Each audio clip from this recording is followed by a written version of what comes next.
Boris Johnson will have to impose his Brexit deal on Scotland against Holyrood's wishes if he wants it to become law, the Scottish government has said, teeing up an explosive constitutional clash.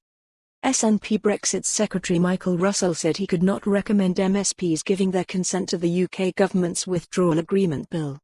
He said the Prime Minister's breakneck approach to the bill was irresponsible and disrespectful of the legislatures of these islands and the devolution settlements. The Scottish Tories accused the SNP of engineering grievance and resentment. The PM wants to ram the 110-page bill through the Commons in just 3 days in order to meet his do-or-die Brexit deadline of October 31. Under the Sewel Convention, the UK Parliament would not normally legislate in devolved areas without the Scottish Parliament's explicit consent. The Withdrawal Agree by EL, WAB, which would turn Mr Johnson's Brexit deal into law, says Holyrood's legislative consent is needed in a series of areas, including citizens' rights, the transition period, and tidying up low-level pieces of law called statutory instruments.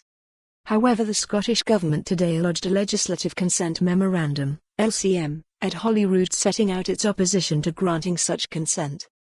With the SNP and Greens in a majority at Holyrood, it means the Parliament is set to refuse any request consent, forcing Westminster, as the sovereign Parliament, to impose the legislation if it wants it to become law.